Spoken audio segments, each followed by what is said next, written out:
네, 안녕하세요, 청취자 여러분. 오늘은 여러분께서 보내주신 템퍼스 AI, 티커, TEM이죠. 이 기업 관련 자료들을 가지고 좀 깊게 파보려고 합니다. 뭐 투자 리포트부터 최신 뉴스까지 다양하게 있는데요. 최근에 뭐 주가도 그렇고 여러 이슈들이 많아서 한번 제대로 들여다볼 필요가 있겠다 싶더라고요. 네, 맞아요.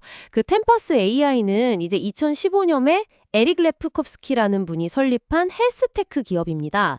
좀 특별한 게 설립자 아내분의 암투병 경험이 계기가 됐다고 하더라고요. 아, 개인적인 경험에서 시작된 거군요. 네, 그래서 핵심 사업은 방대한 의료 데이터, 이걸 인공지능 AI로 분석해서요, 암이나 심장질환 같은 분야에서 정밀 의학 서비스를 제공하는 겁니다. 시카고에 본사가 있고 올해 6월에 나스닥 상장했죠. 상장한 지 얼마 안 됐네요. 근데 투자사들이 꽤 빵빵하다고요? 네, 맞아요. 소프트뱅크나 뭐 구글 같은 데서도 초기 투자를 했었어요. 그렇군요. 처음에는 유전자 염기서열 분석 뭐 이런 걸로 시작했던 것 같은데 점점 커진 거죠. 그렇죠. AI 영상 분석 기업 같은 곳을 인수하면서 사업 영역을 꾸준히 넓혀왔습니다. 자, 그런데 올해 초에요. 이 주가가 정말 대단했어요. 한 30달러대에서 갑자기 80달러 넘게 거의 150% 이상 확 뛰었잖아요. 이게 왜 그랬을까요? 여러 가지가 있겠지만 주신 자료들을 보면요. 특히 그 오픈 AI의 샘 올트먼 CEO가 의료용 AI 개발 가능성을 언급한 시점하고 맞물린 게 컸던 것 같아요. 아, 그 타이밍이에요? 네. 그러면서 시장 기대감이 확 몰렸고 특히 이제 한국 개인 투자자분들, 서학개미라고 하죠. 관심이 엄청나서 한때 해외 주식 순매수 상위에도 올랐다고 하더라고요. 와, 정말요? 다는 점이 깔려 있는 거죠. 뭐 2030년까지 연평균 40% 이상 성장할 거라는 예측도 있으니까요. 단순히 기대감만은 아니겠군요. 그 미국 정부의 스타게이트 프로젝트 수혜주로도 언급된다면서요? 이건 뭔가요? 아, 네. 그건 이제 대규모 AI 인프라, 그러니까 AI 연구를 위한 아주 큰 데이터 센터를 짓는 계획인데요. 템퍼스처럼 데이터를 다루는 기업한테는 기회가 될 수 있다는 분석인 거죠. 그렇군요. 그리고 또 낸시 펠로시 전 미 하원의장이 투자했다는 사실이 공개된 것도 좀 화제가 됐었죠. 네, 맞아요. 그런 점도 시장의 관심을 끄는 요인이 됐습니다. 이거 뭐 사실 전달 차원이고요. 저희가 어떤 정치적 입장을 지지하는 건 아닙니다. 그럼요. 자, 그러면 이런 기대감들이 실제 실적으로 좀 이어지고 있는지도 봐야 할 텐데요. 최근 실적 발표는 어땠나요? 네, 최근에 시장 전반이 좀 안 좋아서 주가는 조정을 받긴 했어요. 그런데 회사는 오히려 내년 2025년 매출 가이던스를 12억 달러 이상으로 올렸습니다. 오, 상향 조정을 했다고요? 네, 경영진이 꽤 자신 있다는 거겠죠. 핵심 사업인 유전체약, 제너믹스하고 데이터 서비스 부분은 연 30% 정도 꾸준히 성장할 걸로 보고 있고요. 아, 데이터가 쌓이면서 서비스가 좋아지고 또 고객이 늘고 이런 선순환 구조가 좀 잡혀가고 있다. 이렇게 볼 수 있겠네요. 그 이비타 흑자 전환 목표도 있다고요? 네, 맞습니다. 2025년에 이비타 흑자를 달성하겠다는 목표를 제시했어요.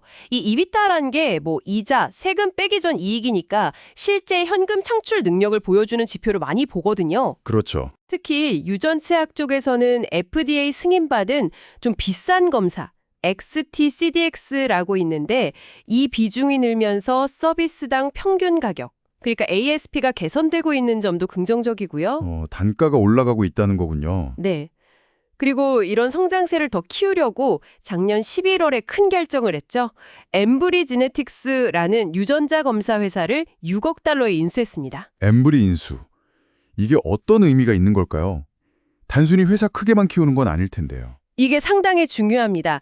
자료들을 보면요. 엠브리는 유전성 암 검사 쪽에 강점이 있어요. 그리고 이미 흑자를 내는 회사거든요. 그러니까 템퍼스 입장에서는 당장 수익도 없고 또 엠브리가 가진 고객 네트워크도 확보하는 거죠. 그렇군요. 근데 더 중요하게 보는 건 두 회사의 데이터랑 AI 기술을 합치는 거예요. 그래서 암 진단부터 치료까지 다 아우르는 뭐랄까 원스톱 정밀의료 솔루션. 이걸 만들겠다는 게 핵심 전략으로 보입니다. 아, 시너지 효과를 노리는 거군요. 네, 상당한 시너지를 기대하는 거죠. 이게 앞으로 템퍼스의 경쟁력을 가를 좀 중요한 포인트가 될 수 있습니다. 성장을 하려면 또 자금도 필요할 텐데 최근에 자금 조달 소식도 있었죠? 전환사채 발행이요. 네, 6억 5천만 달러 규모로 발행했고요. 조건이 꽤 괜찮았어요. 2030년 만기에 이자율 연 0.75%? 와, 금리가 엄청 낮네요. 그렇죠. 전환 가격은 주당 84달러 정도로 설정됐고요. 이 돈으로는 기존에 있던 좀 비싼 빚 갚고 또 캡트 콜 거래라는 걸 한다고 해요. 캡트 콜버래요? 그건 좀 어려운데요? 네, 이게 조금 복잡할 수 있는데 쉽게 말하면 나중에 주식으로 전환될 때 주가가 너무 많이 오르더라도 회사가 발행해야 할 주식수의 상한선을 두는 일종의 보험 같은 거예요. 주식 가치가 너무 희석되는 걸 막으려는 장치죠. 아, 주주들을 위한 거군요. 네, 그런 측면이 있죠. 그리고 남은 돈은 운영 자금이나 또 다른 M&A를 위해 쓸 계획이라고 합니다.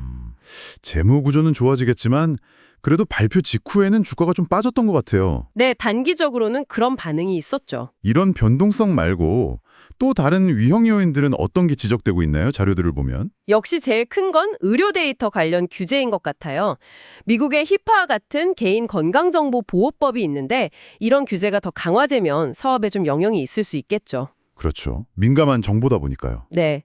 그거 말고는 AI 기술 경쟁이 점점 심해지는 거, 또 경제 상황이나 보험 정책 변화에 따라서 검사 수요가 변동될 수 있다는 점, 그리고 마지막으로 엠뷰리 인수 후에 두 회사를 잘 통합하는 과정에서 어려움이 있을 수도 있다는 점 등이 리스크로 꼽힙니다. 네, 여러 가지 고려할 점들이 있네요.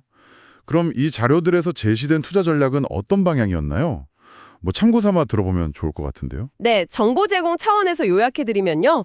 단기적으로는 최근 주가가 좀 조정받았을 때 예를 들어 뭐 80달러 아래 같은 구간에서 나눠서 사는 걸 고려해 볼 수 있다는 의견이 있었고요. 이건 자료상의 예시입니다. 네네. 그리고 장기적으로는 역시 AI 의료 시장의 성장성, 또 템퍼스의 기술 개발을 보고 길게 가져가는 전략도 언급됐습니다.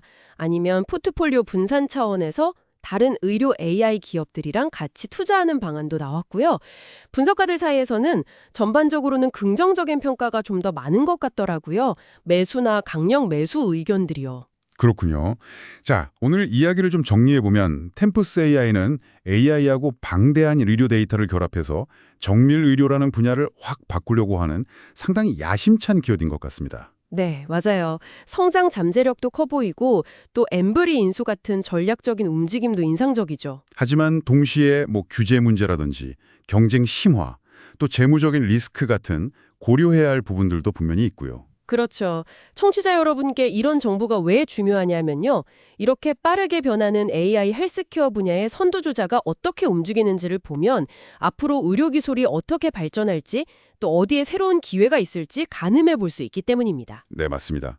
마지막으로 이런 질문을 한번 던져보고 싶네요. 템포스의 사업 모델은 결국 엄청난 양의 환자 데이터에 기반하고 있잖아요. 오늘 저희가 이야기 나눈 뭐 기술적인 면, 재무적인 면 말고요.